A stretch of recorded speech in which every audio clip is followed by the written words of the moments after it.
Ang kumukulong tiya ay umagos sa kanyang kamay at kasabay ng pagsambulat ng basag na porselana sa sahig, isang sigaw ang kumawala sa bibig ni Aluna.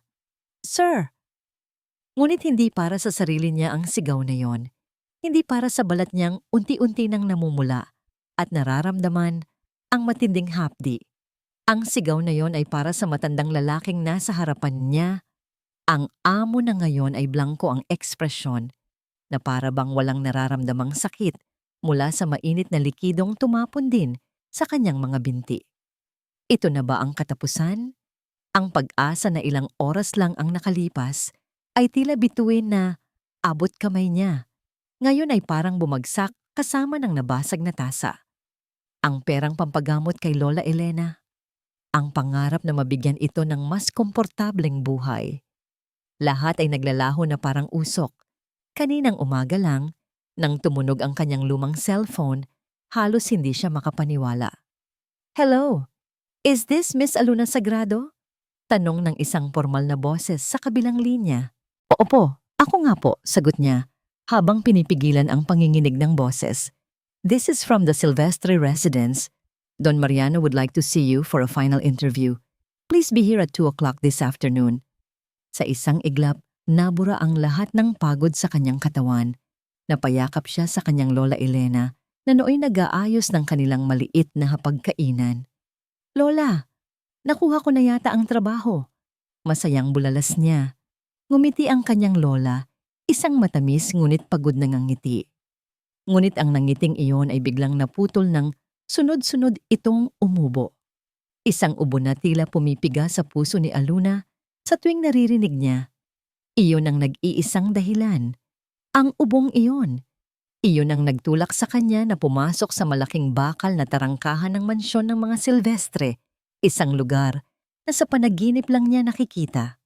Bawat hakbang niya sa loob ng mansyon ay tila may kasamang alingaw-ngaw. Ang sahig na gawa sa mamahaling kahoy ay kumikinang. Ang mga pader ay napapalibutan ng mga pintura na mukhang mas mahal pa sa kanilang bahay at lupa. Ang hangin ay amoy luma, amoy ng kayamanan at kapangyarihan. At sa gitna ng lahat ng iyon, sa isang malaking silid na nababalot ng dilim, ay nakaupo si Don Mariano Silvestre. Ikaw si Aluna? Tanong nito. Ang boses ay malalim at may awtoridad, kahit hindi siya nito tinitingnan. Sinabihan na siya na bulag ang matanda, ngunit parang may mga matang nakatitig sa kanya mula sa ilalim ng makakapal nitong salamin. Opo, sir. Mahinang sagot ni Aluna.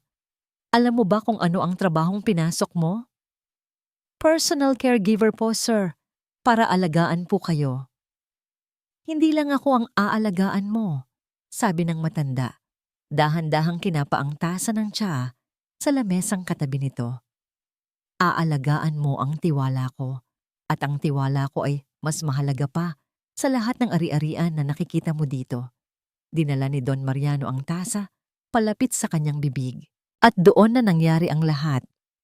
Sa isang iglap, tila nawalan ito ng balanse. Ang tasa ay tumagilid. At ngayon, nakatayo si Aluna sa gitna ng nabasag na porselana. Ang hapdi sa kanyang kamay ay wala kumpara sa hapdi sa kanyang dibdib. Hindi siya nag-isip. Lumuhod siya. Hindi alintana ang mga bubog. Kumuha siya ng panyo mula sa kanyang bulsa at maingat na pinunasan ang pantalon ng matanda. Sir, okay lang po ba kayo? Mainit po ito, sabi niya. Ang boses ay nanginginig sa pag-aalala. Hindi sumagot si Don Mariano. Hinayaan lang siya nitong tapusin ang paglilinis. Nang masigurado ni Aluna na wala nang mainit na likido sa damit ng matanda, sa kanya sinimulang pulutin isa-isa ang mga bubog sa sahig. Maingat na para bang pag-aari niya ang nabasag na bagay. Nang matapos ang lahat at ang tanging ebidensya na lang ng nangyari ay ang pamumula sa kanyang kamay at ang basurahan na may lamang bubog, saka lang siya tumayo. Napayuko siya. Sorry po, sir. Patawarin niyo po ako sa nangyari. Kasalanan ko po. Huminga siya ng malalim. Handa nang tanggapin ang kanyang kapalaran. handa nang marinig ang mga salitang, "Makaalis ka na." Ilang segundo ng katahimikan ang lumipas, isang katahimikan na mas mabigat pa kaysa sa sigawan. Pagkatapos, nagsalita si Don Mariano.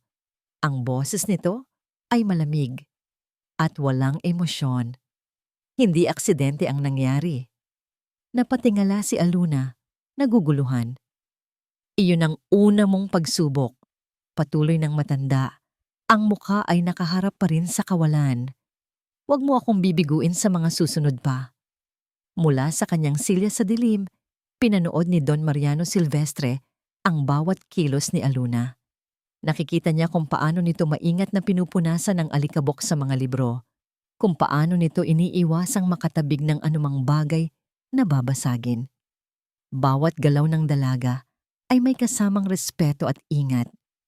Ngunit para kay Don Mariano, ang lahat ng iyon ay isang pagpapanggap, isang mahusay na pag-arte. Ang pagsubok kanina sa tsa ay pumasa siya. Hindi siya nagireklamo sa paso, inuna siya nito. Ngunit sa isip ng matanda, iyon ang pinakamadaling pagsubok. Ang pagpapakita ng kabaitan ay libre. Walang kapalit.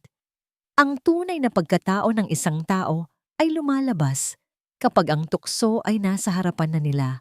Tukso na may halaga. Pera. Mapait siyang napangiti.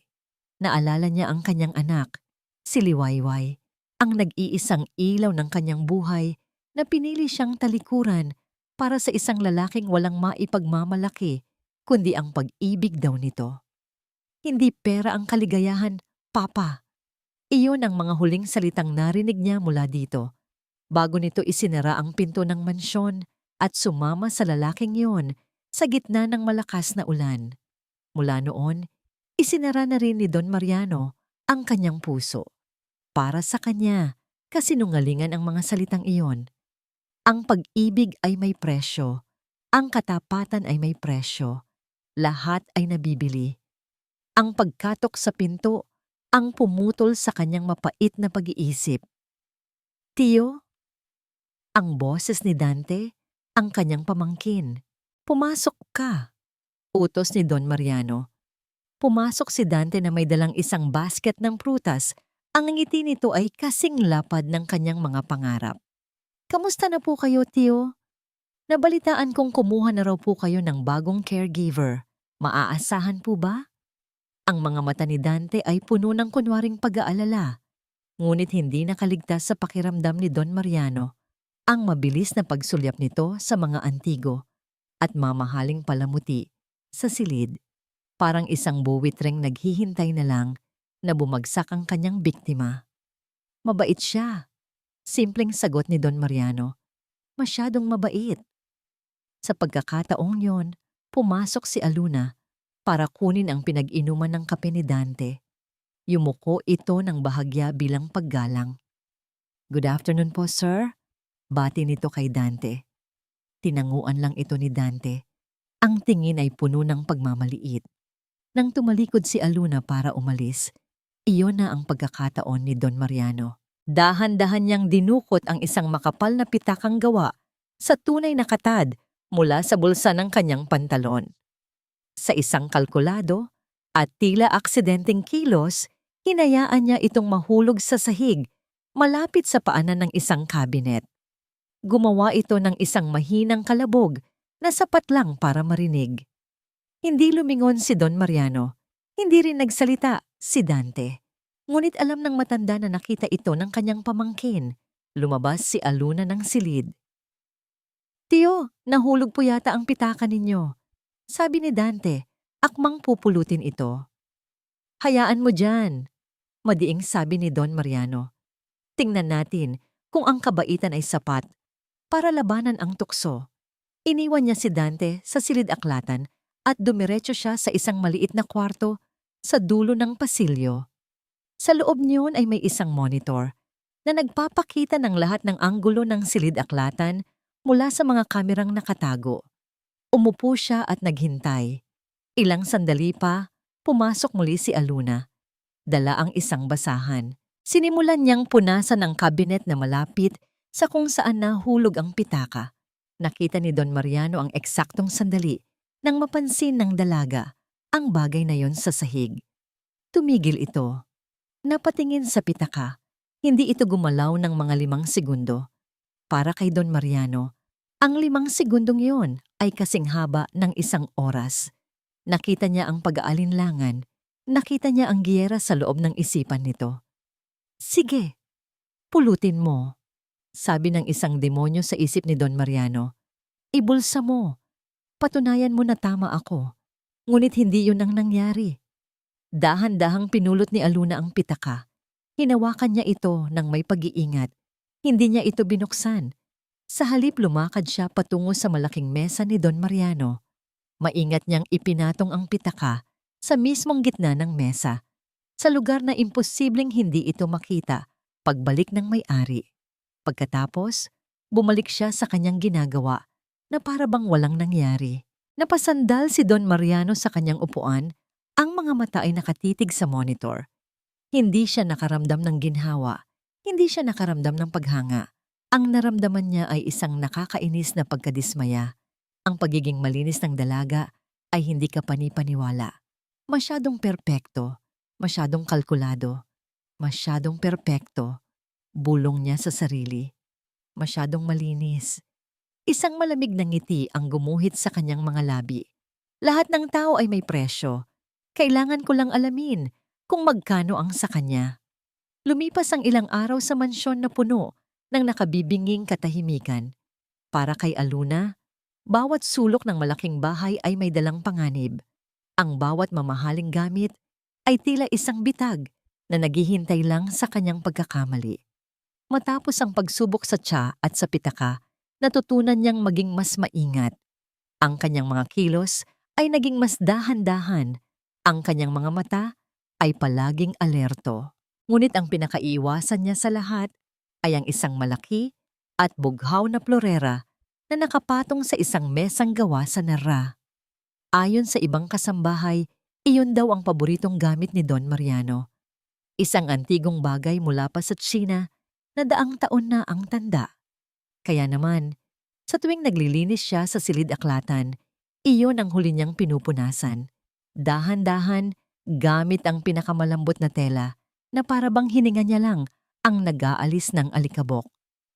Isang hapon, habang abala siya sa paglilinis ng plorera, naramdaman niya ang presensya ni Don Mariano sa kanyang likuran. Nakaupo ito sa kanyang silya, tahimik na nakikinig sa musikang klasikal mula sa isang lumang plaka.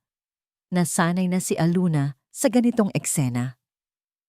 Ang matanda ay madalas na nakabantay lang, isang tahimik na anino sa kanyang paligid.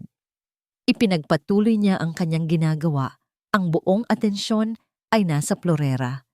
Dahan-dahan niyang pinunasan ang pinakaleg nito ng isang malakas na tulak mula sa kanyang likuran, nawalan siya ng balanse. Ang kanyang kamay ay tumama sa plorera. Sa isang iglap na tila huminto ang pag-ikot ng mundo, nakita niya ang pagtagilid ng mamahaling bagay. Sinubukan niya itong saluhin, ngunit huli na ang lahat. Isang nakabibinging tunog ng nabasag na porselana ang pumuno sa buong silid. Nanigas si Aluna sa kanyang kinatatayuan. Ang kanyang mga mata ay nakatitig sa libu-libong piraso ng bughaw na bubog na nakakalat sa sahig. Ang kanyang puso ay kumakaripas sa loob ng kanyang dibdib. Anong ginawa mo? Dumagundong ang boses ni Don Mariano. Sa unang pagkakataon, narinig niya itong sumigaw. Isang sigaw na puno ng galit at pagkadismaya. Tingnan mo ang ginawa mo, babae. Wala kang kwenta. Wala kang ibang ginawa kundi manira. Nanginginig ang mga tuhod ni Aluna. Naramdaman niya ang pag-init ng kanyang mga mata. Gusto niyang magpaliwanag. Gusto niyang sabihin na naitulak siya, na hindi niya sinasadya. Ngunit walang salitang lumabas sa kanyang bibig. Sino ang maniniwala sa kanya? Isang hamak na katulong laban sa isang makapangyarihang don. Sakto namang bumukas ang pinto at pumasok si Dante. Nakita nito ang naganap na pinsala. At isang bahagyang nangisi ang sumilay sa labi nito bago ito nagpanggap na nagulat. "Tio, anong nangyari dito?" tanong ni Dante. Sa katumingin kay Aluna na may pagkasuklam.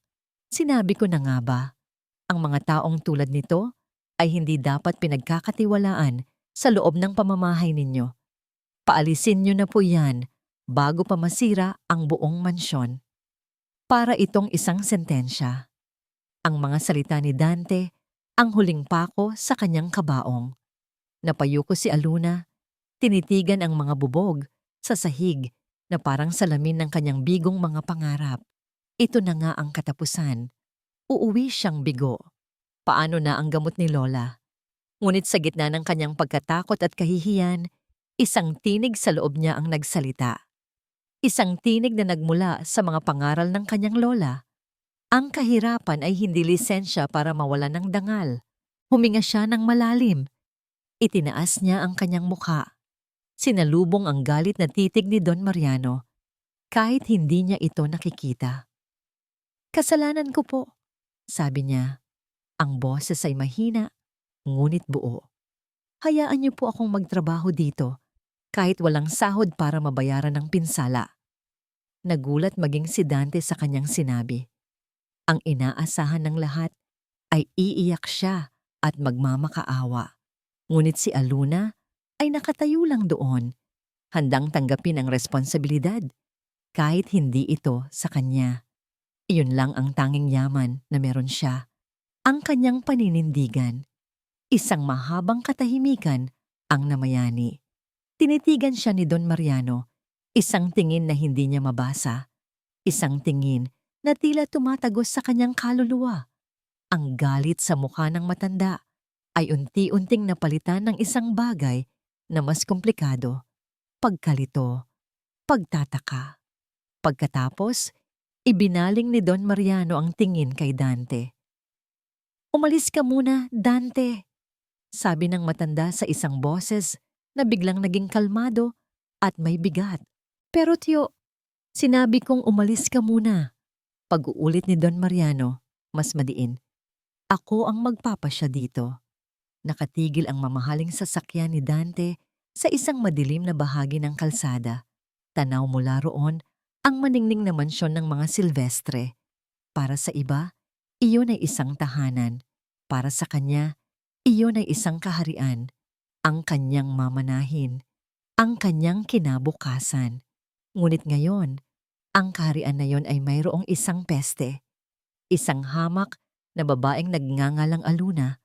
Mariing hinawakan ni Dante ang manibela hanggang sa mamuti ang kanyang mga buko. Hindi niya matanggap ang lahat ng kanyang pagtitiis, ang lahat ng kanyang pagpapakitang gilas sa tiyumariano niya ay tila nababaliwala dahil lang sa isang pipitsuging katulong na magaling magpanggap na kaawa-awa. Ang insidente sa Florera ang pinakakinaiinisan niya. Sa halip na palayasin, binigyan pa ito ng isa pang pagkakataon. Isang desisyon na hindi niya maintindihan. Tila nabubulag na ang kanyang tiyo. At hindi dahil sa pekeng pagkabulag nito. Nabubulag ito sa pag-arte ng babaeng iyon. Dinukot niya ang kanyang cellphone at tinawagan ang isang numero. "Nasaan ka na?" Malamig niyang tanong. "Papunta na po, sir." Sagot ng boses sa kabilang linya. Ilang minuto lang, isang lalaking nakasuot ng jacket na may hood ang kumatok sa bintana ng kanyang sasakyan. Pinagbuksan niya ito ng pinto. "Anong nalaman mo?" Walang paligoy-ligoy na tanong ni Dante. "Sir, malinis po ang record niya," sabi ng private investigator. "Walang kaso ng pagnanakaw, walang utang na tinakbuhan, ulila na sa mga magulang, at ang lola na lang ang kasama. Simple lang po talaga ang buhay." Kumunot ang noo ni Dante. "Imposible. Walang taong ganoon kalinis. Maghanap kang maigi. Baka may tinatagong baho yan kahit pinakamaliit. Kahit isang butas lang, ako na ang bahalang magpalaki niyon." "Masusunod po, sir." "Gawin mo ang lahat," madiing utos ni Dante, at nag-abot ng isang makapal na sobre. "Gusto kong malaman ang lahat, ang pinakamarurumi niyang sikreto, at bilisan mo." Kinabukasan, dinalaw ni Dante ang kanyang tiyo. Dala niya ang paborito nitong pastillas, suot ang kanyang pinakamabait na ngiti. Naabutan niya itong nag-iisa sa silid-aklatan, nakikinig sa radyo. "Tiyo, kamusta na po? Naisip ko lang po kayo dalawin." Malambing niyang sabi. "Mabuti." Tipid na sagot ni Don Mariano. Sinubukan ni Dante na buksan ang usapan. "Naisip ko lang po, tiyo. Tungkol doon sa Florera. Hindi po ba kayo nag-aalala? Paano kung sa susunod, hindi lang Florera ang masira niya?" Ngunit hindi niya nakuha ang reaksyon na inaasahan niya. Hindi kumibo si Don Mariano. Hindi ito sumang-ayon. Tila malalim ang iniisip nito. Ang katahimikan ng matanda ay mas nakakabahala kaysa sa dati nitong pagsusungit. Pakiramdam ni Dante ay unti-unti nang nawawala ang kanyang impluwensya. "Hayaan mo na ang bagay na yon, Dante." Sabi na lang ng matanda. "Ako ang bahala." Umalis si Dante sa mansyon na may kumukulong dugo. Kailangan niyang kumilos ng mabilis. Habang nagmamaneho siya palayo, biglang tumunog ang kanyang cellphone. Ang pangalan ng investigator ang lumabas sa screen. Sinagot niya ito agad. "O ano na? May nahanap ka na bang baho?" "Sir," narinig ni Dante ang pag-aalinlangan sa boses ng lalaki. "May nahanap po ako, pero hindi po ito baho." "Anong ibig mong sabihin? Diretsuhin mo ako." Inis na sabi ni Dante. "Sir, may nahanap po ako tungkol sa apelyido ng kanyang ina." Napabuntong hininga si Dante. "Ano naman ngayon sa apelyido ng ina niya? Huwag mo akong niloloko." "Silvestre po." Natigilan si Dante. Ang kanyang paa ay biglang pumreno sa gitna ng kalsada. Mabuti na lang at wala siyang kasunod. "Anong sabi mo?" Nauutal niyang tanong, hindi makapaniwala sa narinig. Ang buong pangalan po ng ina ni Aluna ay Liwayway Silvestre de Ose, sir. Para kay Don Mariano Silvestre, ang mga araw ay lumilipas na parang mabagal na lason.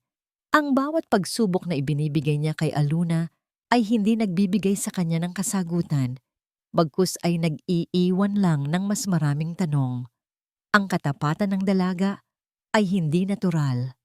Ang kanyang kabaitan ay hindi kapani-paniwala.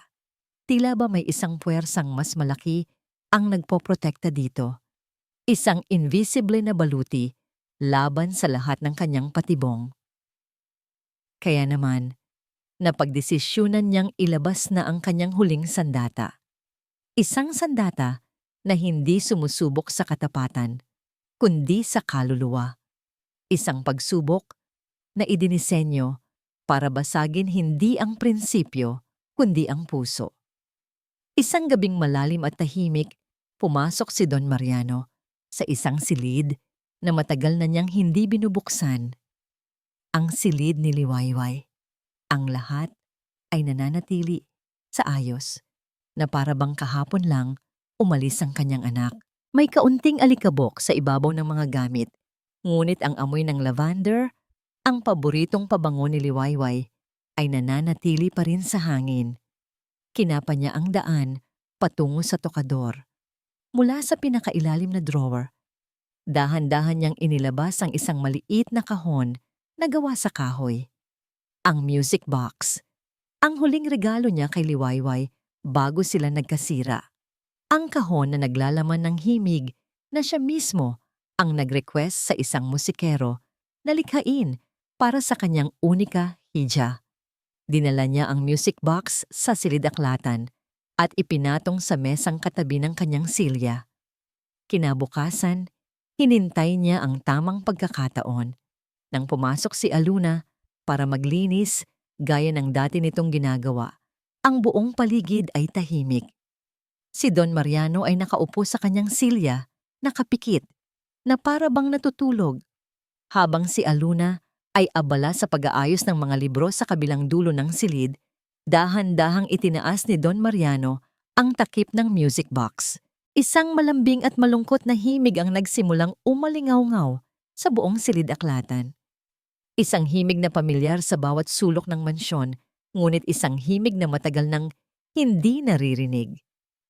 Ang himig ng nakaraan, ito na ang pagsubok. Kung ang babaeng ito ay isang espiya, isang impostor na ipinadala ng kanyang mga kaaway para sirain siya, marahil ay makikilala nito ang tunog, marahil ay may maaalala ito, marahil ay may magbabago sa kanyang ekspresyon. Pinakiramdaman ni Don Mariano ang paligid. Sa una, walang nangyari. Ipinagpatuloy ni Aluna ang kanyang ginagawa. Ngunit pagkalipas ng ilang sandali, napansin ni Don Mariano na tumigil ito sa paggalaw. Nakatayo lang ito sa gitna ng silid, nakatalikod sa kanya, nakikinig. Ang himig ay patuloy na tumutugtog, bawat nota ay tila isang patak ng luha. At pagkatapos ay nangyari ang isang bagay na hindi kailanman inasahan ni Don Mariano. Isang bagay na wala sa kanyang mga kalkulasyon. Narinig niya ang isang mahinang boses. Isang boses na halos pabulong, ngunit malinaw sa katahimikan ng silid. Ang boses ni Aluna. Umaawit ito. "Tahan na! Munting bituin!" Naniga si Don Mariano sa kanyang kinauupuan. Ang kanyang mga kamay ay nanlamig. Ang paghinga niya ay tila nahinto. Panggabi lalamig din. Ipipikit mga mata. Sa paggising ay umaga. Hindi. Imposible. Ang mga linyang iyon, ang mga salitang iyon, ay hindi bahagi ng instrumental na musika. Ang mga iyon ay mga salitang isinulat ng kanyang asawang si Elena. Isang oyayi, isang kantang panghele na nilikha nito para lamang kay Liwayway. Isang kantang sila lang tatlo sa buong mundo ang nakakaalam. Nagpatuloy si Aluna sa pag-awit. Ang boses ay puno ng isang pamilyar na kalungkutan na para bang ang himig ay nakatatak na sa kanyang kaluluwa mula pa noong isinilang siya. Sa sobrang gulat, nakalimutan ni Don Mariano ang lahat. Nakalimutan niyang bulag siya. Nakalimutan niyang umaarte lang siya. Bigla siyang tumayo. Ang silyang inuupuan niya ay bumagsak sa sahig sa lakas ng kanyang pagtayo. Napalingon si Aluna. Ang pagkanta nito ay naputol. Ang kanyang mga mata ay nanlaki sa takot nang makita ang reaksyon ng matanda. Ngunit ang takot niya ay napalitan ng pagkalito nang makita ang mga mata ni Don Mariano. Mga matang hindi na nakatago sa likod ng salamin. Mga matang dilat na dilat, nakatitig ng diretso sa kanya. Mga matang hindi bulag, mga matang puno ng isang emosyon na hindi pa niya nakikita dati. Purong pagkabigla at hindi makapaniwalang sakit. "Saan?" Nabasag ang boses ni Don Mariano nang subukan niyang magsalita. "Saan mo natutunan ang kantang yan?" Ang tanong ni Don Mariano ay bumitin sa hangin. Kasing bigat ng tensyon na biglang bumalot sa buong silid-aklatan. Nakatitig si Aluna sa mga mata ng matanda. Mga matang nakakakita. Mga matang diretso ang tingin sa kanya. Sa isang iglap, naintindihan niya ang lahat. Ang mga aksidente, ang mga pagsubok, ang lahat ay isang malaking pagsusuri, isang masakit na laro. Ngunit ang pagkadiskubre na hindi bulag ang amo niya ay agad na nawala sa kanyang isip, napalitan ng pagkalito sa tanong nito. Ang reaksyon nito ay hindi galit. Iba ito. May bahid ng sakit, ng gulat, na parang nakakita ito ng multo. "Sir?" Nauutal niyang sagot. "Ang kanta!" Ulit ni Don Mariano. Ang boses ay nanginginig. "Saan mo yan narinig?" Iyon po." Napalunok si Aluna. Sinusubukang ayusin ang mga salita sa kanyang isip. "Oyay po iyon. Kantang pampatulog po sa akin ng Lola Elena ko noong bata pa ako." Lola Elena. Ang pangalang yon ay lalong nagpakunot sa noo ng matanda. Para itong isang pamilyar na salita na hindi niya maalala kung saan narinig. Mula sa araw na yon, nagbago ang lahat. Biglang natigil ang mga pagsubok. Wala nang natatapong tsa, wala nang nawawalang pitaka, wala nang nababasag na gamit. Ngunit ang katahimikan na pumalit ay mas nakakabahala. Ang mga mata ni Don Mariano ay palaging nasa kanya. Ngunit hindi na ito ang tingin ng isang amo sa kanyang katulong. Ito ay tingin ng isang taong sinusubukang lutasin ang isang napakahirap na palaisipan. Madalas, tatawagin siya nito sa silid-aklatan, hindi para mag-utos, kundi para magtanong. Taga saan nga ulit kayo? Ano ang buong pangalan ng nanay mo? Ang lola mo? Ano ang itsura niya noong kabataan niya? Mga tanong na simple lang, ngunit paulit-ulit. Mga tanong na tila may hinahanap na partikular na sagot. Sinagot ni Aluna ang lahat ng may katapatan, ngunit sa bawat sagot niya, lalo lang lumalalim ang pagkalito sa mukha ng matanda. Isang gabi, hindi na natiis ni Aluna. Tinawagan niya ang kanyang lola. Lola, kamusta na po kayo? Panimula niya. Mabuti naman ako, apo. Ikaw, kumakain ka ba ng tama dyan? Opo, lola. May itatanong lang po ako. Sabi ni Aluna, nag-aalangan. Yung oyayi po na kinakanta niyo sa akin, saan niyo po ba yon natutunan? Isang mahabang katahimikan ang sumunod sa kabilang linya. Isang katahimikan na napansin agad ni Aluna. Lola? Ano ka ba? Biglang tawa ng kanyang lola. Isang tawang pilit. Matagal na yon. Narinig ko lang siguro kung saan-saan. Bakit mo naman naitanong? Wala lang po. Napatugtog po kasi dito sa mansyon, yung himig niya. Nagulat lang po ako. Pagsisinungaling niya. Ayaw niyang mag-alala pa ang kanyang lola. Ngunit hindi siya mapakali. Alam niyang may itinatago ang kanyang lola. Ang kanyang pagkabalisa ay lalong lumala. Nang isang araw, habang naglilinis siya malapit sa hardin, ay narinig niya ang boses ni Dante mula sa terrace. May kausap ito sa cellphone at tila galit ito. Anong silbi ng binabayaran ko sa'yo kung yan lang ang kaya mong gawin? Sigaw ni Dante sa kausap. Kailangan ko ng isang profesional, isang mahusay na aktres na kayang umiyak ng totoo sa harap ng maraming tao. Siguraduhin mong mukha siyang kaawa-awa. Hindi na intindihan ni Aluna ang buong konteksto, ngunit kinilabutan siya. May binabalak si Dante, isang bagay na hindi maganda. Kinagabihan, habang hinahanda niya ang hapunan ni Don Mariano, muli siyang ipinatawag nito sa silid-aklatan. Pagpasok niya, nakita niya ang matanda na nakaupo sa kanyang silya. Seryoso ang muka. Sa ibabaw ng kanyang mesa ay may nakalatag na isang folder. Maupo ka, Aluna, sabi nito sa isang boses na hindi niya pa narinig dati. Isang boses na kalmado, ngunit may bigat. Umupo si Aluna sa silyang nasa harapan ng mesa. Ang kanyang mga kamay ay magkasanib sa ibabaw ng kanyang mga hita. Tinitigan siya ni Don Mariano ng matagal na para bang inaaral ang bawat detalye ng kanyang mukha. Kailangan nating mag-usap ng masinsinan, Aluna. Habang si Don Mariano ay nalulunod sa dagat ng kanyang mga pagdududa, si Dante naman ay lumalangoy sa karagatan ng oportunidad. Ang impormasyong nakuha niya mula sa investigador ay parang isang susi. Isang susi na hindi lang magbubukas ng pinto palabas para kay Aluna, kundi magbubukas din ng pinto ng yaman para sa kanya. Liwayway Silvestre. Ang pangalang iyon ay isang bomba.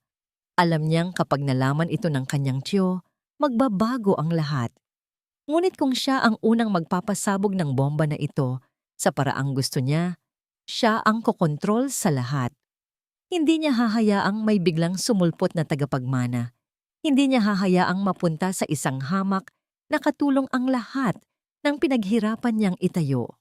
Ang tiwala ng kanyang tiyo Mariano. Kaya naman binuo niya ang isang plano. Isang plano na hindi lang magpapatalsik kay Aluna, kundi dudurog din sa pagkatao nito. Sa isang marusing na apartment sa Maynila, hinarap ni Dante ang isang babaeng nasa mga 40 anyos. Ang mukha nito ay laging mukhang pagod. Ang mga mata ay sanay na sa hirap ng buhay. Isang perpektong aktres para sa papel na ibibigay niya. Simple lang ang gagawin mo, sabi ni Dante habang inilalatag sa mesa ang mga pekeng dokumento at litrato. Ikaw si Martha, ang ina ni Aluna. Itinago mo siya noon dahil sa kahirapan. At ngayon, nalaman mong nagtatrabaho siya dito, kaya nagpunta ka para bawiin siya. Pinag-aralan ng babae ang mga papeles. Isang pekeng birth certificate kung saan siya ang nakalistang ina. Isang lumang litrato na halatang inedit kung saan magkatabi sila ng isang batang babae na kamukha ni Aluna. At iiyak ako? Tanong ng babae. Iiyak ka na parang bukas na ang huling araw ng mundo. Sagot ni Dante. Nag-abot ng isa pang sobrang puno ng pera. Kailangan nilang maniwala. Kailangan nilang maawa sa'yo. At kailangan nilang kamuhian si Aluna dahil sa paglilihim niya. Paano kung hindi siya maniwala? Maniniwala siya. Tiyak na sabi ni Dante. Ang tiyo ko ay uhaw na uhaw sa isang dahilan para kamuhian ang babaeng yon at ibibigay natin sa kanya ang pinakamagandang dahilan. Bumalik si Dante sa mansyon, handa na para sa kanyang huling pagtatanghal. Alam niyang nasa kritikal na punto na ang lahat. Nararamdaman niyang malapit ng kumilos si Don Mariano. Kailangan niya itong unahan. Nang makita niyang pumasok si Aluna sa silid-aklatan para kausapin ang matanda, alam niyang iyon na ang tamang pagkakataon. Huminga siya ng malalim, isinuot ang kanyang maskara ng pag-aalala at dahan-dahang binuksan ang pinto. Tiyo, Aluna, pasensya na sa abala, sabi niya. Ang boses ay puno ng kunwaring pag-aatubili. Napatingin sa kanya si Don Mariano at Aluna. Ano yon, Dante? Tanong ng matanda, bahagyang naasar sa interrupsyon. Naglakad si Dante papalapit sa mesa. Ang kanyang mukha ay nagpapakita ng matinding kalungkutan at pag-aalala. Itinago niya ang isang maliit na nangisi nang makita ang folder sa mesa ng kanyang tiyo. Muntik na, sabi niya sa sarili. Tiyo, patawarin niyo po ako. Panimula niya, ang kanyang boses ay tila nanginginig. Alam kong malaki ang tiwala ninyo kay Aluna. At ayoko po sanang gawin ito, pero may kailangan kayong malaman tungkol sa babaeng ito. Natigilan si Aluna. Naramdaman niya ang biglaang panlalamig ng kanyang buong katawan. Siya at ang kanyang ina. Huminto si Dante na para bang hirap na hirap siyang sabihin ang mga salita. Ay isang sindikato na niloloko ang mga matatandang mayayaman. Anong pinagsasabi mo? Sigaw ni Aluna, napatayo. Ngunit bago pa man makapagsalita si Don Mariano, mabilis na lumakad si Dante patungo sa pinto at binuksan ito. Sa labas ng pinto ay nakatayo ang babaeng inupahan na niya. Ang damit nito ay luma at punit-punit. Ang buhok ay magulo. At sa oras na makita nito si Aluna, nagsimula itong humagulgol. Anak! Sigaw ng babae. Tumakbo ito papasok at niyakap si Aluna ng mahigpit. Aluna, anak ko. Sa wakas, nahanap din kita. Ang yakap ng babae ay mahigpit at desperado, ngunit para kay Aluna, ang pakiramdam ay parang isang malamig na bakal na pumupulupot sa kanya. Amoy alak at murang sigarilyo ang hininga nito. Hindi ito ang amoy ng isang ina. Hindi kita kilala. Bitawan mo ako. Sigaw ni Aluna, sinusubukang kumawala sa yakap ng estranghera. Ngunit lalo lang humigpit ang yakap nito. Anak, paano mo nasasabi yan? Ako to, ang nanay mo. Alam kong nagagalit ka dahil iniwan kita. Pero ginawa ko lang yon para sa'yo. Para makahanap ng pera. Patuloy nitong pag-iyak. Isang pag-iyak na para bang totoong totoo. Napatulala si Aluna. Ang buong eksena ay parang isang masamang panaginip. Ang babaeng umiiyak, si Dante na nakatayo sa gilid na may mukha ng isang nag-aalalang anghel, at si Don Mariano na nakaupo lang. Ang mukha ay isang blangkong pader na hindi niya mabasa. Isang kasinungalingan yan, sabi ni Aluna. Sa wakas ay nakawala sa yakap. Hinarap niya si Don Mariano Ang kanyang mga mata ay nagmamakaawa. Sir, hindi ko po siya kilala. Pagsabihan niyo po siya. Ngunit si Dante ang sumagot. Huwag ka nang magsinungaling, Aluna, sabi ni Dante. Ang boses ay malumanay, ngunit puno ng lason. Inilapag niya sa mesa ang isang folder, kapareho ng folder na inihanda ni Don Mariano. Binuksan niya ito. Ayon sa birth certificate mo, ang pangalan ng ina mo ay Martha Reyes. Sabi ni Dante, ipinapakita ang pekeng dokumento. At ayon sa mga record ng pulis, si Martha Reyes ay may ilang kaso ng estafa na may parehong modus operandi. Gagamitin ng isang batang babae para makuha ang loob ng mga matatandang mayayaman at kapag nakuha na ang tiwala, saka sila nanakawan. Bawat salita ni Dante ay parang isang suntok sa sikmura ni Aluna. Hindi totoo yan. Patay na ang mga magulang ko. Ang lola ko ang nagpalaki sa akin. Ang lola mo? Tanong ni Dante. Isang mapanuyang ngiti ang sumilay sa kanyang labi. Ang matandang kasabwat ninyo? Tiyo, inimbestigahan ko po ang lahat. Ang babaeng ito ay nagpanggap na ulila para makuha ang simpatsya ninyo. Ang totoo, hinihintay lang niya ang tamang pagkakataon para sa kanila ng nanay niya. Doon na napatingin si Aluna kay Don Mariano. Hinanap niya sa mga mata nito ang kahit katiting na pagdududa sa mga sinasabi ni Dante. Hinanap niya ang tiwalang ipinakita nito nung mga nakaraang araw. Ngunit ang nakita niya ay isang bagay na mas masakit pa sa galit. Nakita niya ang pagkadismaya. Ang mga mata ng matanda ay madilim at malamig. Ang lahat ng pag-aalangan, lahat ng pag-asa na namuo sa puso nito nung mga nakaraang araw dahil sa himig ng music box ay biglang naglaho. Ang nakikita niya ngayon sa kanyang harapan ay hindi isang posibleng kadugo, kundi ang pagkumpirma ng kanyang pinakamatinding takot na ang lahat ng tao ay manloloko, na ang kabaitan ay isa lang maskara, ang babaeng umiiyak sa sahig, ang mga dokumento, ang perpektong kwento ni Dante. Lahat ay nagsanib-sanib para buuin ang isang katotohanang mas madaling paniwalaan kaysa sa isang himala. Ang tingin nilang dalawa ay nagtagpo. Nagmakaawa ang mga mata ni Aluna. Nagsusumamo na sana, kahit ngayon lang, ay piliin nitong maniwala sa kanya. Ngunit ang nakita niyang sagot sa mga mata ng matanda ay ang huling pako sa kanyang puso. Ang pag-aalinlangan ay napalitan ng pinal na desisyon. Ang pagtitiwala ay muling naging bato. Dahan-dahang itinaas ni Don Mariano ang kanyang kamay at itinuro ang pinto. Ang kanyang labi ay halos hindi gumalaw nang magsalita siya. Ang boses ay mahina at walang buhay, ngunit bawat salita ay kasing talim ng bubog. Umalis ka. Isang salita lang yon, ngunit sapat na para gumuho mo ang mundo ni Aluna.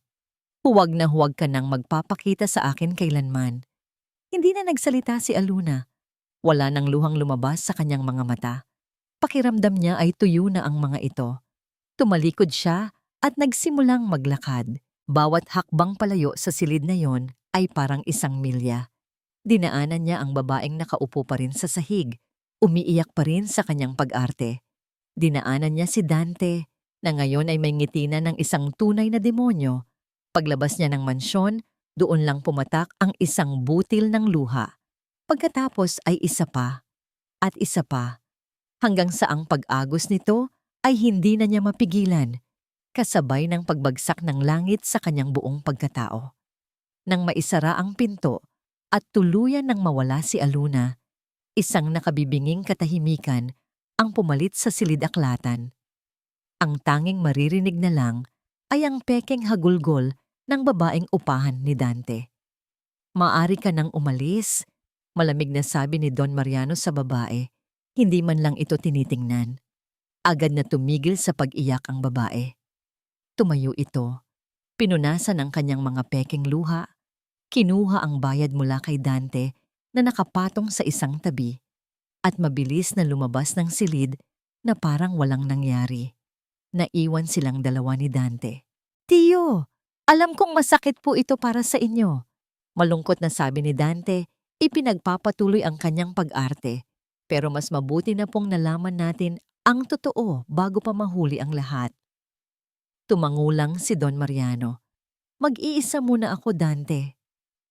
Pagkaalis ni Dante, ang malawak na silid-aklatan ay tila naging isang kulungan para kay Don Mariano. Umupo siya sa kanyang silya, ang parehong silya kung saan siya nakaupo nang hatulan niya si Aluna.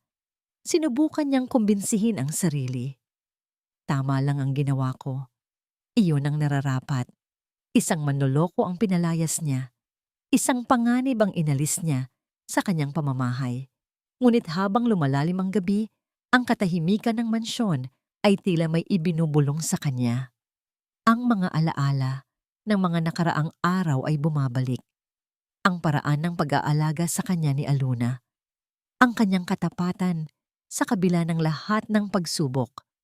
Ang kanyang pagtanggap ng responsibilidad para sa isang kasalanang hindi niya ginawa. At higit sa lahat, ang kanta. Ang himig ng music box ay tila nakatatak sa hangin ng silid. Ang mga salita ng Oyayi ay paulit-ulit na umaalingaw-ngaw sa kanyang isipan. Tahan na. Munting bituin? Imposible. Paanong malalaman ng isang miyembro ng sindikato ang pinakapribadong kanta ng kanyang pamilya? Paanong aawitin niya iyon ng may parehong kalungkutan na naririnig niya noon sa kanyang asawa? May mali. May isang piraso ng palaisipan na hindi umaakma sa perpektong larawang iginuhit ni Dante. Kinain ng pag-aalinlangan ng kanyang puso. Tumayo siya at lumakad patungo sa control room kung nasaan ang mga monitor ng CCTV. Pinindot niya ang playback sa record ng mga pangyayari kanina sa silid-aklatan. Pinanood niya itong muli. At muli. At muli. Nakita niya ang purong gulat sa mukha ni Aluna nang pumasok ang babae. Nakita niya ang desperasyon sa mga mata nito habang sinusubukan nitong magpaliwanag. Hindi iyon ang mga mata ng isang sinungaling. Iyon ang mga mata ng isang taong nasasaktan at nalilito. Pagkatapos, tinuon niya ang kamera sa mukha ni Dante. Nakita niya ang halos hindi mapansing ng ngiti ng tagumpay sa mga labi nito nang tumalikod na si Aluna. Biglang bumigat ang kanyang dibdib. Bumalik siya sa silid-aklatan. Kinuha niya ang isang lumang photo album na matagal na niyang hindi binubuklat. Maalikabok na ito. Hinanap niya ang isang partikular na litrato. Isang litrato ni Liwayway noong ito ay nasa mga 20 taong gulang pa lamang. Masaya, puno ng buhay, ang mga mata ay nagniningning. Pagkatapos, kinuha niya mula sa kanyang drawer ang isang litrato ni Aluna. Ito ay isang larawang kinunan mula sa isa sa mga security camera nang hindi nito alam. Isang candid shot habang nagdidilig ito ng mga halaman sa hardin. Ipinagtabi niya ang 2 litrato. Ang hugis ng muka, ang kurba ng mga labi, ang lungkot sa mga mata. Hindi sila magkamukhang magkamukha. Ngunit mayroon silang isang bagay na hindi maikakaila. Isang bakas ng dugo, isang anino ng pamilya. Isang malamig na kaba ang gumapang sa kanyang buong katawan. Tumayo siya, nanginginig ang mga kamay, ngunit buo ang desisyon. Hindi na siya magtitiwala sa mga kwento. Hindi na siya magtitiwala sa mga ebidensya. Kailangan niyang malaman ang totoo, gamit ang sarili niyang mga mata. Tinawagan niya ang kanyang personal na driver sa intercom. Ihanda mo ang sasakyan. Utos niya, ang boses ay mahigpit at apurado. Pupunta tayo sa address na ibinigay ni Aluna sa kanyang resume. Ang kinang ng mamahaling sasakyan ni Don Mariano ay tila isang insulto sa lugar na kanilang pinasok. Isang eskinita na masikip, maputik at amoy kahirapan. Bawat madaanan nilang bahay ay gawa sa pinagtagpi-tagping yero at kahoy, mga bintanang nakanganga na parang mga sugat. Huminto ang sasakyan sa tapat ng isang maliit na bahay na bahagyang mas maayos kaysa sa mga katabi nito. Mayroon itong ilang paso ng halaman sa harapan, isang malinis na pinto, at isang bintanang may luma, ngunit buong kurtina. "Dito na po, sir," sabi ng driver. Bumaba si Don Mariano. Bawat hakbang niya sa putikang lupa ay tila isang hakbang papalayo sa kanyang mundo ng kayamanan at papalapit sa isang katotohanang matagal na niyang itinatanggi. Kumatok siya sa pinto. Walang sumagot. Kumatok siyang muli, mas malakas.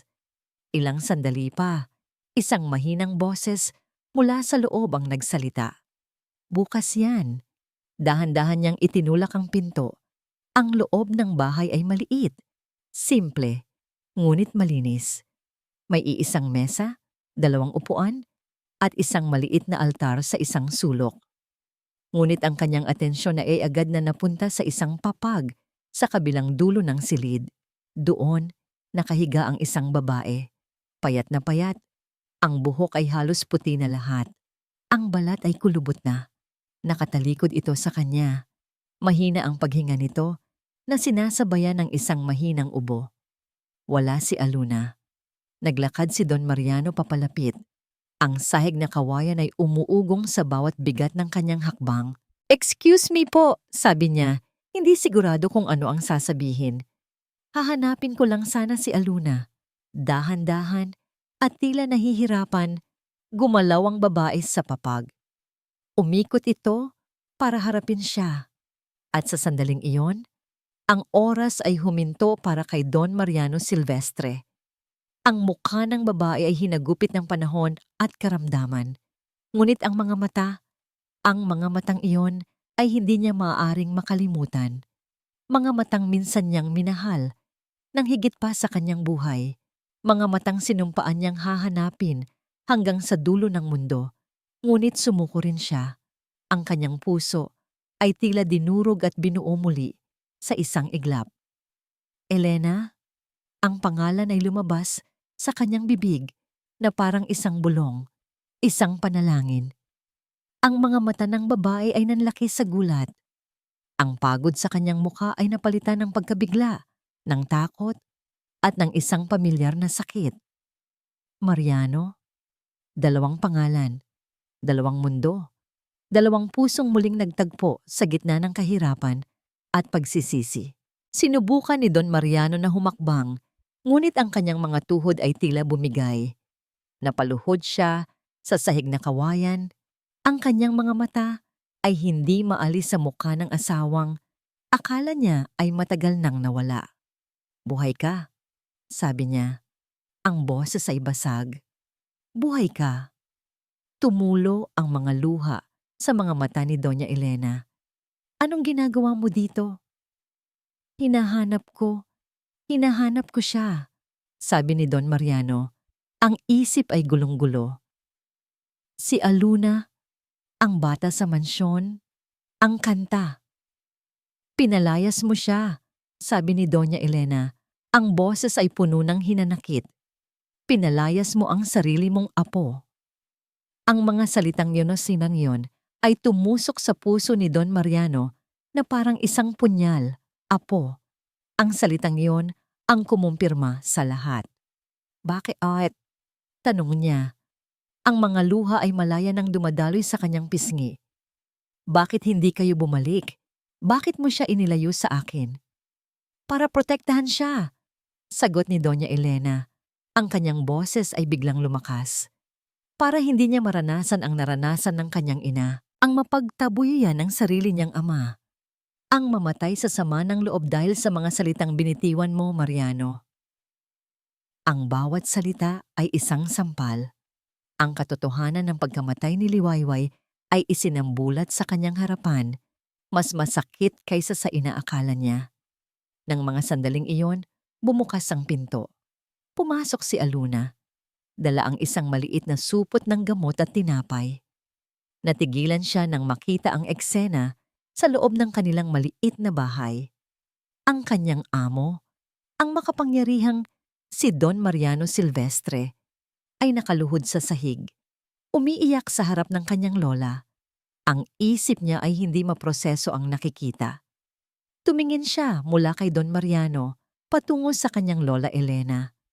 At sa mga mata ng 2 matanda, Nakita niya ang isang kwentong hindi pa naikukwento sa kanya, isang koneksyon na hindi niya maintindihan. Nabitawan niya ang kanyang mga dala. Tumingin sa kanya si Don Mariano. Ang mga mata ay puno ng pagsisisi at sakit. Tumingin sa kanya si Doña Elena. Ang mga mata ay puno ng pagmamahal at pag-aalala. At sa gitna ng lahat ng iyon, isang salita ang lumabas sa bibig ni Aluna, isang tanong na matagal nang naghahanap ng sagot sa kaibuturan ng kanyang pagkatao. Lolo? Ang salitang lolo ay nanatiling nakabitin sa maliit na espasyo ng bahay, isang salitang puno ng pagkalito, sakit, at isang biglaang pag-unawa na sumira sa lahat ng alam ni Aluna tungkol sa kanyang sarili. Walang nagsalita. Tanging ang mga hikbi na lang ni Don Mariano at ang mabibigat na paghinga ni Doña Elena ang maririnig. Si Don Mariano, sa wakas, ang bumasag sa katahimikan. Dahan-dahan siyang tumayo. Ang kanyang mga tuhod ay nanghihina pa rin. Hinarap niya si Aluna.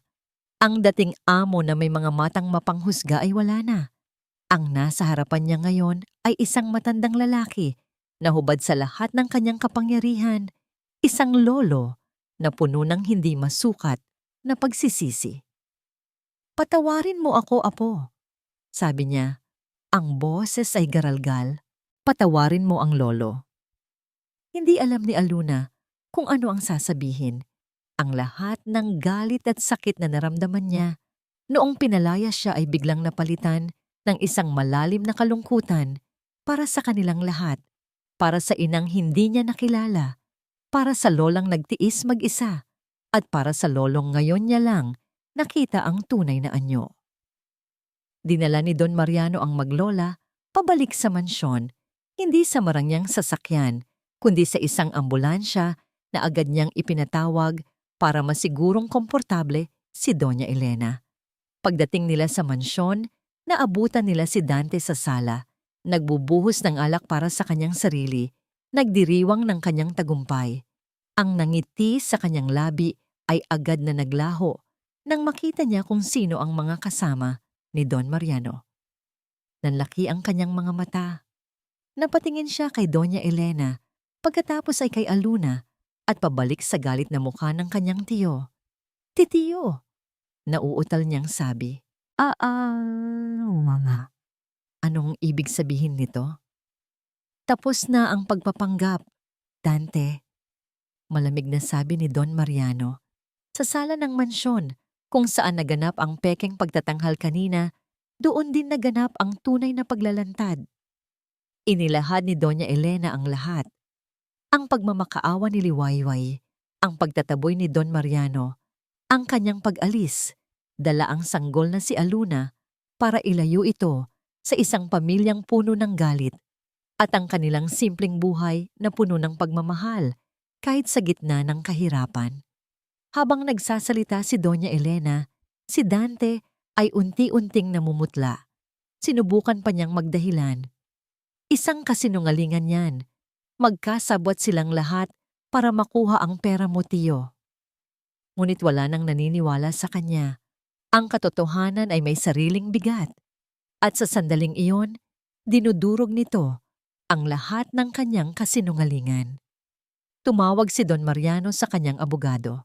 Sa harap nilang lahat, ipinakita niya ang isang dokumento na matagal na niyang inihanda, ngunit nag-alinlangan siyang gamitin. Isang DNA test result. Lihim niyang ipinakuha ang buhok ni Aluna mula sa suklay nito ilang araw na ang nakalipas. Ang resulta, 99.9% match. "Umalis ka sa pamamahay ko, Dante," sabi ni Don Mariano. Ang boses ay walang emosyon, ngunit pinal. "Wala kang makukuha kahit isang sentimo mula sa akin." Nang makitang wala na siyang kawala, lumabas ang tunay na kulay ni Dante. Ang kanyang mukha ay napuno ng galit at inggit. Hindi ito makatarungan. Sigaw niya, "Ako ang nandito para sa'yo sa lahat ng taon. Ako ang nagtiis sa ugali mo. Tapos ipagpapalit mo ako sa isang pulubing bigla na lang sumulpot?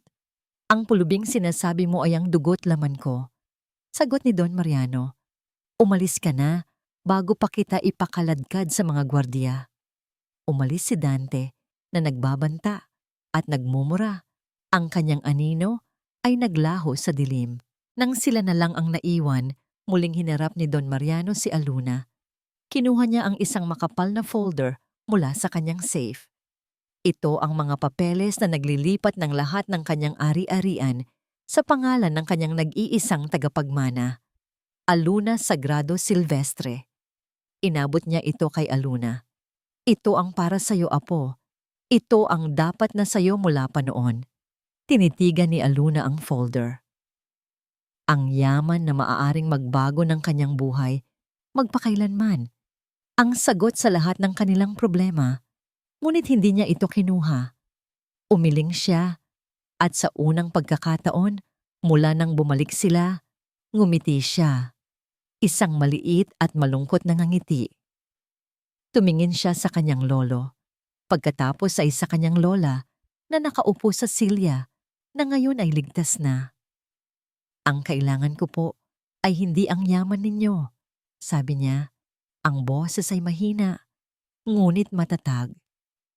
Ang kailangan ko po ay ang pamilya ko. Lumipas ang 6 na buwan. Ang dating malungkot at malamig na mansyon ng mga Silvestre ay unti-unting nagkaroon ng buhay. Ang mga bintana ay madalas nang nakabukas, hinahayaang pumasok ang sinag ng araw at ang halimuyak ng mga bulaklak mula sa hardin. Si Doña Elena, sa tulong ng pinakamahuhusay na doktor, ay unti-unti nang lumalakas. Hindi na siya nakaratay sa isang papag, kundi nakaupo na sa isang komportableng silya sa may hardin. Nalalanghap ang sariwang hangin na matagal nang ipinagkait sa kanya. Si Don Mariano naman, tila nabawasan ng 20 taon ang edad. Ang dating kunot sa kanyang noo ay napalitan ng mga guhit ng ngiti. Ang kanyang mga mata, na dati puno ng pagdududa, ay ngayoy puno na ng init at pagmamahal sa tuwing titingnan niya ang kanyang asawa at ang kanyang apo. At si Aluna ay nanatiling si Aluna.